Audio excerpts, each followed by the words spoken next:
In recent months, East and West Africa have endured an escalation of terrorist attacks. Islamic militant groups have targeted government officials, civilians, and Christian churches. The African Council of Religious Leaders, Religions for Peace, is among the organizations that are engaged in efforts to resolve some of these conflicts. In part two of my Skype interview with Mustafa Yusuf Ali, the Secretary-General of the Council, I asked him exactly what is the militants' agenda. I don't think they have any long-term objective. Al-Shabaab is on the run as we speak, and Al-Shabaab is under significant pressure, being attacked by no less than 3 armies on the offensive against Al-Shabaab. And therefore, Al-Shabaab is scattered around Somalia, is scattered around Kenya, is scattered around the Horn of Africa region. And they will want to continue to wage a war against people that they perceive as not supporting their cause. And it will not matter whether it's Christians or Muslims. As a matter of fact, they've been killing many Muslims in Somalia, those that they believe to be either supporting international actors or supporting the government, the transitional federal government in Somalia. And this is a trend that will continue. Al-Shabaab will cease to be an organized military armed grassroots movement controlling territory, and it will now, I believe, focus more on an insurgency attacks on the government, the transitional federal government. As an organization, your organization, Africa Council of Religious Leaders, have you in any way reached out to the leadership of Al-Shabaab as a way of trying to put them, bring them to the table so that they can say what they want, what it will take for them to stop attacking innocent civilians?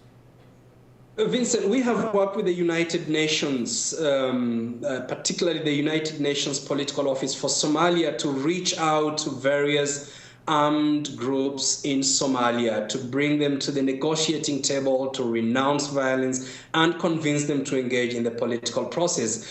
The senior leadership of Al-Shabaab would not come to the negotiating table and renounce violence.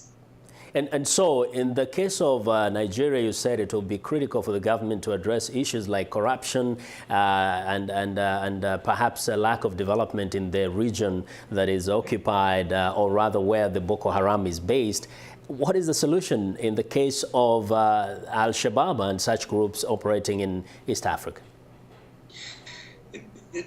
For the case of Somalia, first of all, what the international community needs to do is to support the Somalis to put in place a government that has the support of the population, a government and transitional federal institutions that is representative of the people of Somalia. Representatives who are not tainted by warlordism, representatives who are not tainted by corruption, representatives who are elected by the people themselves. Short of this, Vincent, is going to be very difficult for Somalia to have a vibrant, developing institutions that is going to put that country's back on track. In the case of Kenya, then, what does Kenya do? Because it's being attacked incessantly, especially in the last few months. What is the solution for Kenya?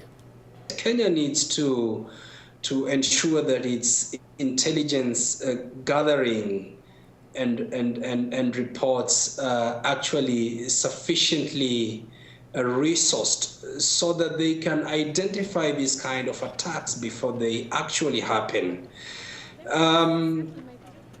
The government needs to engage or help the Muslims and Christians communities to engage more in the ongoing dialogue that we've seen that has just started, and to identify areas that are worst affected, engage the young people in those areas, because the people that are attacking churches, the people that are throwing these grenades are known to the community. They might be hiding within the communities that they operate from, and therefore to approach and to reach out to the communities so that they can identify these people is something the government needs to do. The government will not succeed if it's going to unleash the security personnel on the communities as they have been doing in the past. What will happen is that such groups will just go underground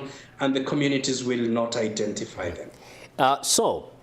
Looking at what has been happening in Somalia, in Kenya, now even in northern Mali, in the region of the Tuaregs, would you say that Africa, or at least certain regions of Africa, are becoming increasingly dangerous?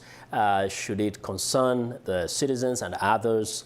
Or is this just a momentary kind of sense of insecurity that hopefully, from your assessment, would go away soon enough?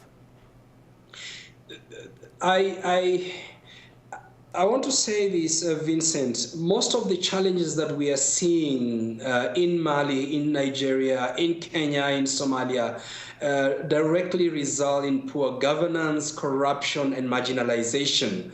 The second issue here is that of foreign ideology that most groups have adopted. Thinking that these extreme ideologies, be it religious or otherwise, is going to help them to develop their communities. This is something that governments, together with faith communities in those areas that are affected, need to look at more carefully and address the dangerous kind of foreign ideologies that are being taken wholesale by some communities. Well, that was Mustafa Yusuf Ali, the Secretary-General of the African Council of Religious Leaders, Religions for Peace, speaking to us via Skype from Nairobi, Kenya.